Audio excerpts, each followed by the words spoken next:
Take me to the place I used to run. Remember the house where I was born. But baby, you don't know me. My baby, you don't know.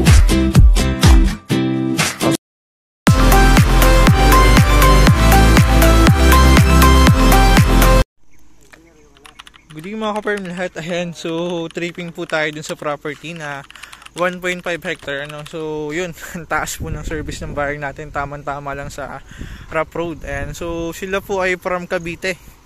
Ayan, sila engineer. Ayan, so bali 1.5 hectare po ito na overlooking sa dagat. So vlog 67 ko po ito. And then yun naman po yung vlog 68, yung 2.7 hectare. Bali pangatlong lote lang po mula dito sa 1.5. Dadaan lang tayo sa lote nung buyer from Cavite. Ayun, may bakod na. And then dun sa anak nung owner ng 2.7 ano. So ito na po yung vlog 68 natin. Ayan. So may kalsada naman itong mga ka-farm lot. So old barangay road siya. And pasok naman po ang 4 wheels ano. Ayan, kahit mababa. So ayan, pasok na pasok sa property. And ibali overlooking na po ito sa dagat. So dito pa lang kita na ang dagat. Anong kakulay lang ng langit. Kaya hindi natin ma-view. So napakaganda po nito. Mamaya pupuntahan natin yung 2.7 hectare na napakamura po. Ayan, bali available pa po ito mga ka-farm lot. 1.5 hectare. So ito po yung vlog 67 natin ano. And then yung next lot po nito is vlog 68. So yun po yung 2.7 hectare. Bali hold po, kaka-hold lang. And then yung third property po is 3 hectare ano, 30,000 square meter. So yun po available.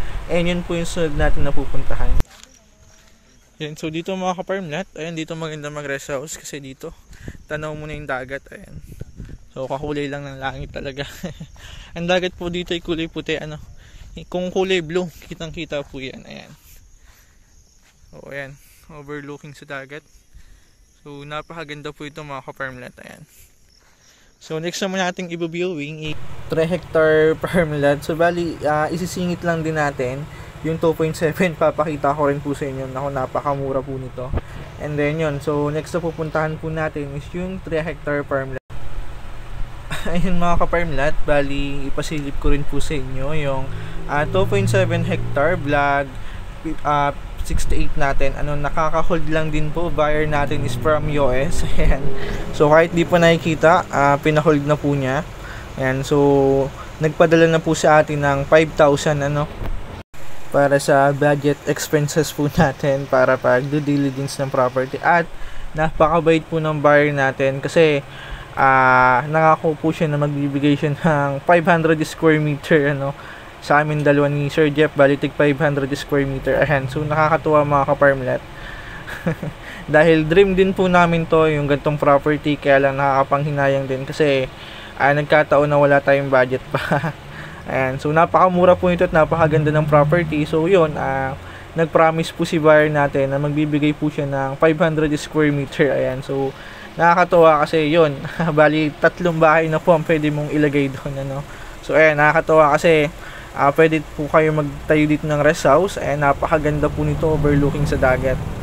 Ayan, so napaka-thankful po talaga at napakabait ng buyer natin. Ayan, so shoutout po sa iyo Ma'am Gigi. Ayan, so ingat po kayo dyan sa work and God bless po ano. So advance maraming salamat po at napakabait niyo po. Ayan.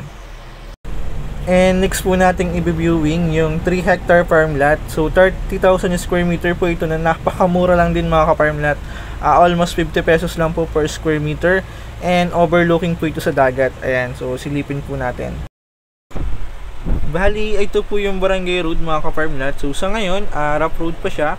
Pero from cemented road, almost 3 kilometer lang po ito o almost 5 to 7 minutes drive lang po from provincial road ano. So ito lang naman yung portion na rough road niya from Manila. So from Manila, dire-diretso po yan cemented na. Kasi from National Highway, papasok po tayo ng provincial road. So all cemented naman po yan. And ayan, dito po lang sa barangay road mga ka-farm lot, overlooking na sa dagat, panalo na.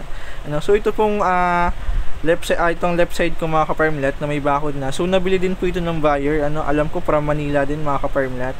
Yan, so sa ngayon hindi pa po sila nagtatayo ng bahay. Ano, bali ito po yung barangay road niya, pasok ang 4 wheels.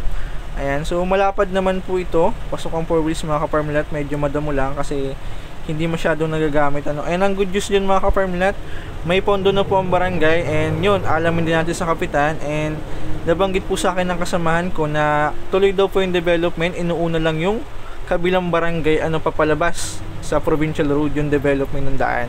So yung unahan po niyan cemented na, and soon possible sementohin na rin po ito yung kalsada dito mga ka-farmlet. And ayan, so bali nilalakaran ko, ito po yung road right of way going sa property. So 3 minutes po ito, 3 minutes, almost 3 meters po ito right of way.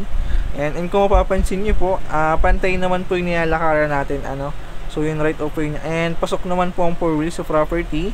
And so need lang po nating i-develop or tambakan ng bato para kahit mag-ulan hindi po magpuputik yung daan. Ayan, so ayan, bali hindi pa po ito sakop ng binebenta, almost 150 meters po, 100 to 150 meters po yung distance niya ano from barangay road. And pasok naman po ang 4 wheels din mga ka-farmlet. And so okay naman po yung daan niya, although rough road siya, pero ang good news din mga ka-farmlet, matigas po yung daan kasi may tambak po yun na bato ano. So ayan, bali ito na po malapit na tayo. Ayan, so dito mga ka-farmlet, natatanaw ko ng dagat. Ayan, so napakaganda po nito mga ka-farmlet.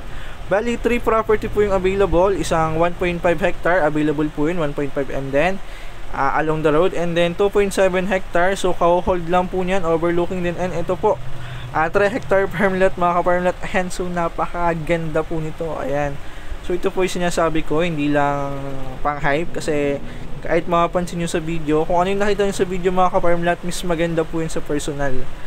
And so dalawa po yung view mo, isang mountain view, and yun, overlooking po to sa dagat. Ayan, napakaganda po nito. So yan, best po ito for vacation house, rest house, camping site. Ayan, so napakaganda po nito, and good investment din po kasi napakamura po ng property mga ka-farmlet. And titled po ito. Yan, so panasyo po ito mga ka-farmlet. And ang kagandahan dyan, pag nasa taas ka ng property, ikita mo po yung property mo pababa ano. Ayan, so napakaganda po nito mga ka-farmlet. Ayan, wow. So overlooking po ito sa dagat. And so pupunta po tayo doon sa mismong boundary ng property. And so yun mga ka-farmlet, kung napapansin nyo, medyo malinis siya kasi clearing po yung property ano. So pinutol na yung matataas na nyog. And so napakaganda po ng tanawin dito. Ayan, so mag-enjoy po kayo, magre-relax ka. Ayan, kung ikaw ay OFW o may work ka ano, so kung gusto mo ng province or bakasyonan at gusto mo mag-rest, ayan, so tamang-tama po ito kung gusto mo mag-relax. And so napakaganda kung mahilig ka mag-alaga ng hayop or magtanim ano. So pwede po tayo magtanim din ng grafted fruit po. Ayan, sorry. So pwede tayo magtanim ng lansones, rambutan, saging, guyaba no. And so marami po tayong pwedeng gawin sa property mga ka-farmlet. And so marami po tayong pwedeng tanim. And then kung mahilig ka mag-alaga ng hayop, pwede po tayong mag-alaga ng kambing, baka. Yan sa baboy, at least 30 to 50 heads. If 100 heads po pataas, so need na po natin ng zoning permit mga ka-farmlet. And ito po yung boundaries niya no. And yung baba po niyan mga ka-farmlet, ang boundaries po niya isapa ano. So may creek po sa baba niyan, pero hindi naman po ganun kalaki, sakto lang. And may bukal din po. And kasi may napansin po akong galon. And so may bukal din po diyan. And yun mga ka-farmlet, bali ito po yung boundaries niya ano. Itong putol ng nyog, so babaybay po yan diyan. Ayan. Yan paikot. Yung malinis na yan mga ka-farmlet, so yan po yung sakop ng property ano. So yung baba po niyan may creek, yun po yung boundaries niya.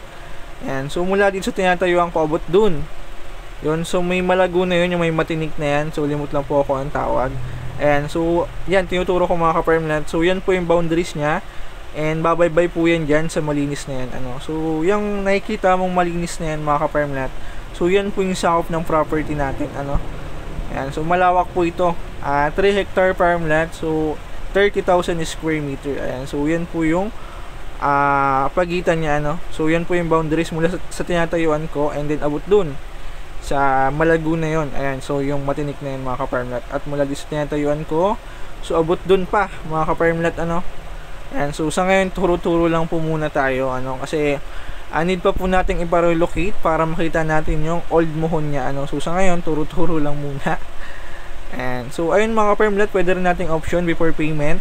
So pwede rin po natin ipa-relocate muna before payment para alam din natin yung binibili natin mga ka-farmlet. Kasi dito dati sa Quezon, so uso po dito yung lipat mohon. So yung iba na may-ari, yung ibang makukulit, nilipat po nila yung muhon nila. And minsan may-ari po na hindi nila alam kung alin yung boundaries nila.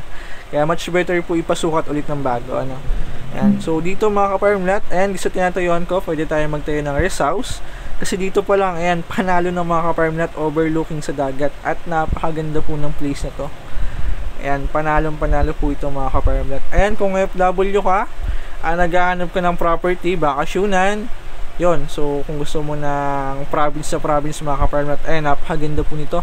So may distance po siya from provincial road, almost 5 to 7 minutes. And then to town proper naman po, almost 25 minutes po to town proper ng San Andres mga ka-farmlet.